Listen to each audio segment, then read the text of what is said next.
ابي امامه باهلي رضي الله عنه د رسول الله صلی الله علیه وسلم سره روایت کی قال عليكم بقيام الليل و رسول الله صلی الله علیه وسلم پرتاسی باندې لازمه ده د شپې لمونځ قيام الليل ان د شپې لمونځ. اوس دا بعض خلک دا رقم دي د قيام الليل سمره دغه اخلي تراویح اخلي. تراویح ځان ته خصوصي یو خاص لمونځ دی الله رب العزت د رسول الله صلی الله علیه وسلم امت ورکړی دی د رمضان په میاشت. قيام الليل دا مطلق د شپې لمونځ دا که روژه که غیر روژه.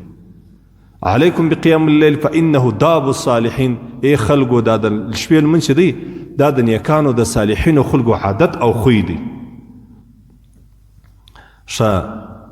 فإنه داب الصالحين قبلكم درتی لمخش په امت کې نور خلق د الله رب العزت په بندگان کې نور نیکانو صالحین تیر سوي دي دغه عادت بداو د شپې به د الله تبارک وتعالى عبادت کوي.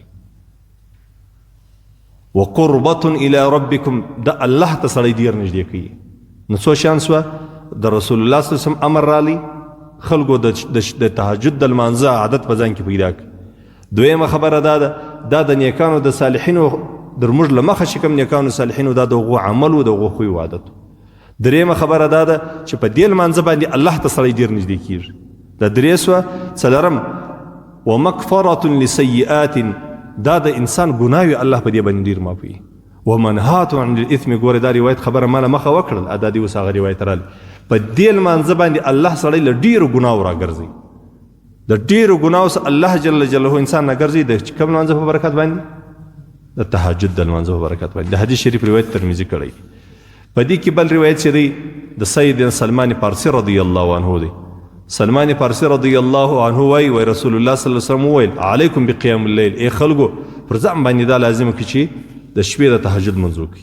فانه داب الصالحین قبلکم دا هغه روایت توري دی تقریبا دا درته له مخه د نور صالحین خلکو عادت خو په نور امتو کې په نور امتو کې چې د آدم علیه السلام راو سره شروع بیا د زموږ در زمانې پورې د رسول الله صلی الله علیه وسلم در زمانې پورې چې کم امتونه تیر سوي دي نور د الله بندگان تیر سوي دي د صالح خلکو عادت یې دا و چې د تهجد منځ یې نه پرېښوي. ومقربة لکم الی ربکم دا تاسې خپل رب ته ډېر نږدې کوي. دا لمونځ تاسې خپل رب ته په نفلي لمانځو کې در دې زورور لمونځ بل نسته خپل رب ته سړی ډېر نږدې کوي. ومغفرة لسیئات د ګناهو تویونکی دی دا لمونځ. ومنهات عن الاثم او سړی له ګناهو راګرځوي. دا لمونځ په دې انسان کې داسې یو برکت و نور پیدا کوي چې بیا د ډېرو ګناهو څخه الله رب العزت د تهجد د لمانځه په برکت الله سړی راګرځي. الله دې زموږ او ستاسې خوی عادت جوړ کړي. او بله په دې روایت کې دا خبره زیاته ده ومطردة للداء عن الجسد. په دې لمانځه باندې الله رب العزت د انسان د بدن څخه مرضونه باسي. ډېرې ناجوړۍ الله جل جلاله د انسان څخه د تهجد د لمانځه په کولو باندې الله ایسته کوي.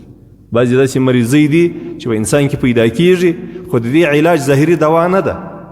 د دې علاج ستا تقوا او دیانت او بزرګي ده خاص الخاص د تهجد د لمانځه په شکل کې. الله رب العزت په دې مریضیو څخه د دې تهجد د لمانځه په برکت باندې الله جل جلاله ځینې خلاص کړي. نو دا روایت چې بیا د هغه بل بیا چې شي په دې کې دا یو تورې زیات